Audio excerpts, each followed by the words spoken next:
Welcome back to the Advisory Deck. We're sitting here in beautiful McLaren Vale. I'm here again with James McGill. How are you, James? Good, Troy. Thank you. Good. We are at the most spectacular sort of setting and a much nicer deck than ours.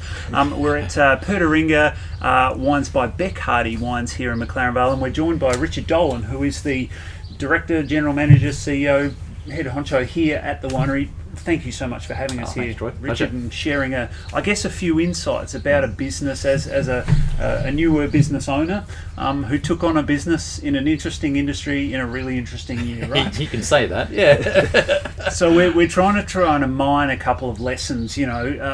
What have you sort of found that's really most important, and I guess how have you navigated to this point through what is one of the more challenging periods, certainly in business in general, but specifically wine businesses as well.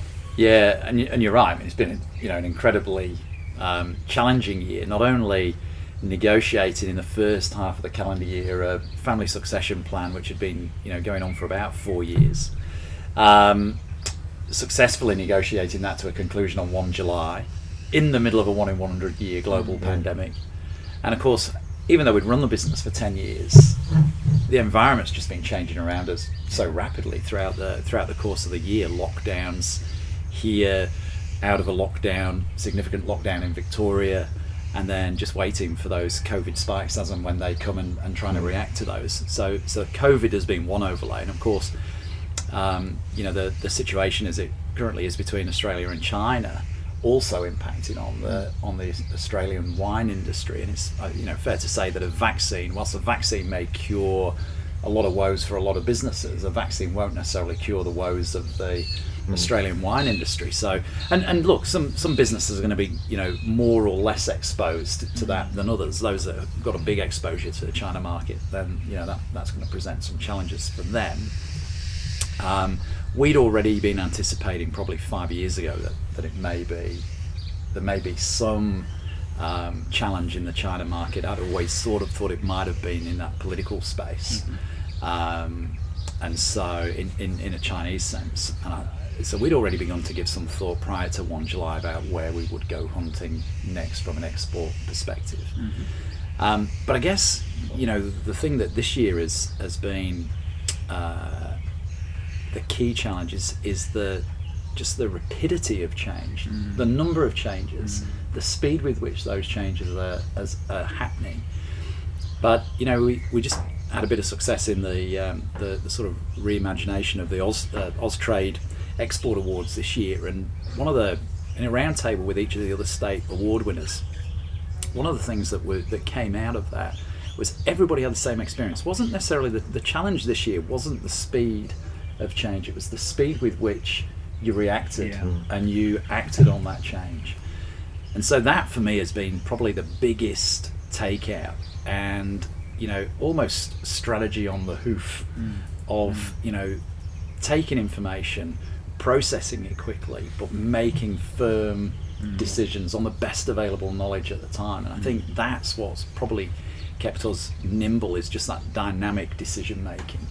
And as those challenges and opportunities are presented, we've sought to make change as quickly as we possibly can. And one example would be the lockdowns, just getting into that that shipping space and the online space. So prior to 1 July, Bec's parents' business had the largest single online sales in one day by a factor of 8. So much so we'd sent everybody working from home. We had to bring everybody back in on a weekend to socially distance and pack wine. Wow. Yeah. So challenges bring opportunities. Yeah. They do, and we've spoken on a number of occasions about the advantage of smaller to mid-sized businesses and nimbleness and agility compared to some of the bigger competitors. Perfect example, right? It is.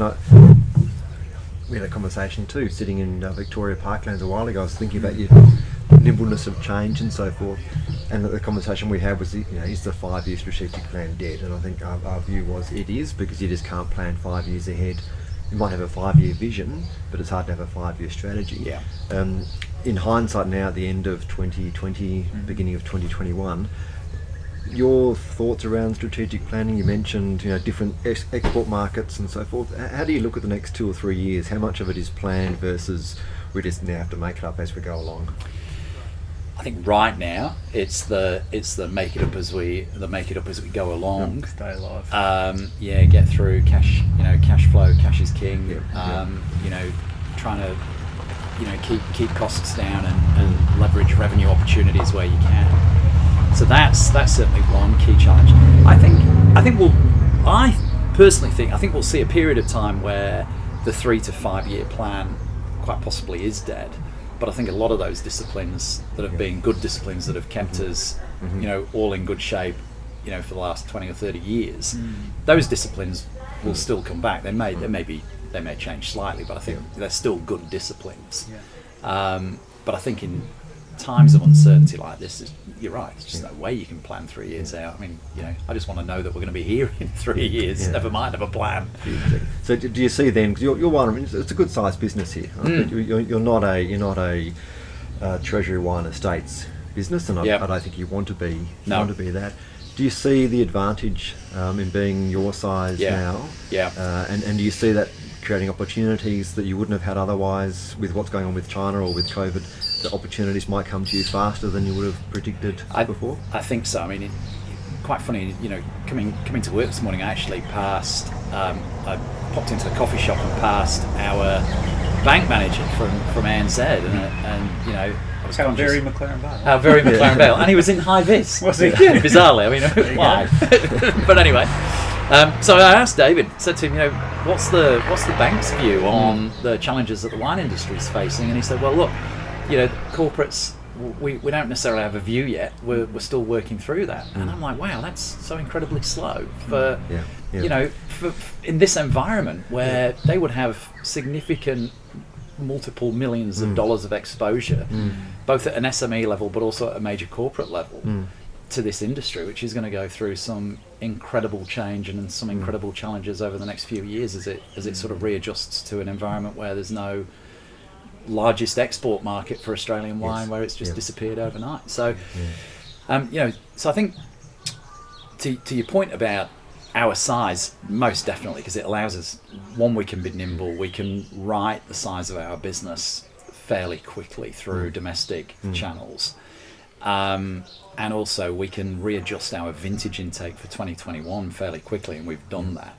this year, whereas I think there'll be people in some of the larger corporates that are still working through what this structural change means for them, and it may well be that they still take on a vintage intake that's based on an outdated market and certainly an outdated plan. And you're the type of business that it would be very easy to get a lot of cash tied up in stuff and get landed with that baby, right? And I know one of your priorities has been making sure cash flow is adequate, making sure we liquidate what we possibly can. You're right. I mean, red wines from picking now. I mean, and again, back to the challenge of 3 to 5 year strategy. You're making a decision in a growing season in late 2020, early 2021, about red wines that you might not release until 2023. Well, what does the landscape look like at that point? And right now, you just don't know. So you're right. You do have a lot of money tied up, in fruit, barrels, grape juice, wine, dry goods, but it is really about writing your inventory levels to what you anticipate the market is going to look like, certainly now. But then you can also build on that. So I remember, the converse happening back in 2013 when we really started to gain some traction with the China opportunity. We had to tool up and invest, and we rose Jeff and Fiona's level of debt by $500,000 and took it to the highest level of debt they'd ever had. But then we paid off that debt over the next 5 years as we leveraged that opportunity. So that that was doing it in reverse. This time we're doing it the other way around. Which is equally as challenging, but not quite as fun because the revenue, because the profitability is not there at the other end. But This is true. Can I ask a question about conflict? And not maybe we won't go back to 2013, but your role, I think, in the conversations we're having with you, and then we just spoke to Bec about before. I think Bec's potentially got more of the marketing, the sales hat on, and you may have more operations and finance and so forth. But I'm sure in a family business at Mel's, right? Where there are conflicts, how do you resolve those conflicts? What's the decision-making process? You don't have a board like a large listed wine company would have that has to go through months and months of process and business plans and so forth. How do you solve those sort of issues where you have a different view around things? Yeah, that's a great question, because my background before coming into a family business was major corporates. And so in a major corporate, it's all about, just delivering to numbers, right? Yeah. So, you achieve the numbers, tick, bonus, everybody's happy, everybody moves on to, the next financial year. Not so in a family business. Yes. And I guess my biggest mistake over the last decade has not been understanding the importance of nurturing the relationships within the family business. Right. And that, I think, has been, a key learning and a key takeout for me. And if there's one thing that we tried to do where I think we didn't do it as well as we could, is really leveraging resources like Family Business Australia, and Right. I think governance is just still incredibly important in small family businesses, possibly even more so, because you've got those tangled relationships of family and business. Where does one end and the other one Yes. begin? Having clear lines of delineation. Bec and I are quite clear about, we've taken a lot of the learnings over the last 10 years out of our experience, Yes. and we're applying those now into this business. So we have a plan for a formal advisory board. We have an informal one that we convened for the first time when the news came through about the tariffs with China. So we'll formalise that in the next 6 to 12 months. I'm keen for accountability. I'm keen that I don't become some sort of Kim Jong-un of Pertaringa Bec Hardy Wines. And I think that's really important, to have people who make you independently accountable to the numbers.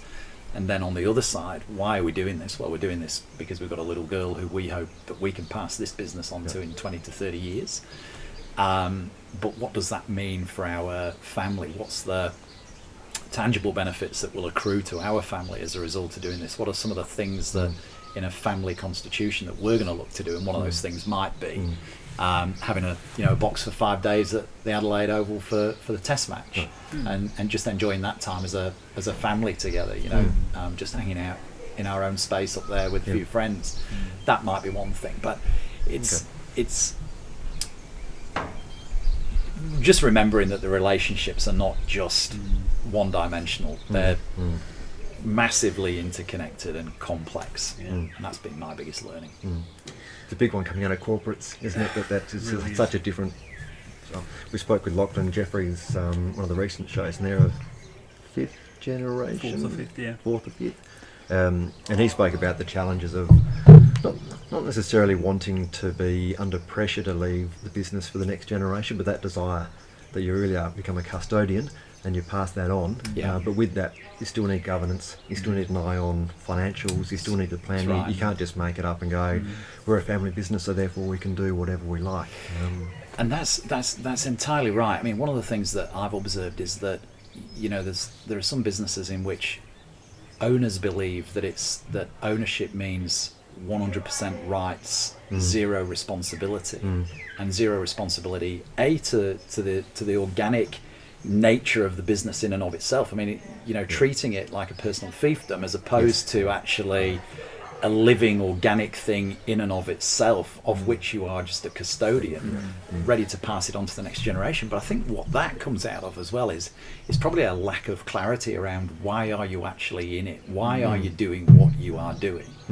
And that's why we've managed to enter this thing with so much clarity is to why are we doing it? Well, we're doing it to provide a comfortable standard of living and a lifestyle for our family, with a view to building something that we can pass on to Matilda, so that if she wishes to pursue a wine industry career, she's an opportunity. But equally, if she doesn't, then she's got an entity that she can Has real value. sell and do something else. Whatever, she might want to go off and be an artist in Mozambique, whatever it might be, but at least she's got some resource with which she can do that. So I think it's never a simple answer to a simple question, and it's the complex nature of the relationships. Having a clear direction about why you're doing something, and then making sure that you actually do live in the moment, and at least remember why you're in it, and remember to be happy. You and I have had that conversation when we were doing a purpose, vision and values a number of years ago. We're in it to be happy, right? My final question to you, mate, because I know what a challenging year this has been. Running a business like this and starting it now would be challenging in a normal year, let alone all of the other forces that are going on. We talked, you were here till very late last night, back here very early this morning. How are you keeping your energy levels up? Because I think this is one of the things that people fail to fully appreciate, just how bloody hard work doing what you are doing is, and particularly in a year like this. What are you guys doing to kind of stay engaged and we got this? Yeah. Look, I think, you know, one of the great things that Bec and I have always enjoyed is a really, you know, close relationship, and you know, we both love each other immensely, and so we've got a really, really strong, loving relationship as a you know, great foundation, and we actually genuinely just love hanging out together, you know. So you know, we know that all things pass, and you know, we won't always be working 6 and or 7 days a week, and that's just not sustainable for anybody. You know, we've got a beautiful garden at Tipsy Hill where we miss being in that garden and getting some stuff done, so we'll go back to 5 days a week. But I think what we will probably do is change our working week in the fact that we'll work Saturday, Sunday, maybe Monday, Tuesday, Wednesday, take Thursday, Friday off. What I've found though in recent weeks in trying to do that is that, one, you don't do it because I felt really guilty taking a couple of days off, and that was almost just working from home, almost, really. It was sort of half a day in the garden, half working from home. But I felt really guilty because I wasn't here and the team were. And so that's a conversation I feel I need to have with the team in order to, you know, allow them to understand what I need, but more importantly, just to sort of get their endorsement that, hey, we'd actually like you to be away, and we don't want you falling off the perch. That's right. Yeah. So I think, you know, we're just lucky that we've got each other. We have a great relationship. We love each other's company. So, you know, we're both back here today. We'll both be back here tomorrow. And look, right now it's what we've all got to do in order to get ourselves and our businesses through, you know, to whatever is at the other side. If there is the other side, there'll be another side. Who knows what it is? Like, that's right. All things pass.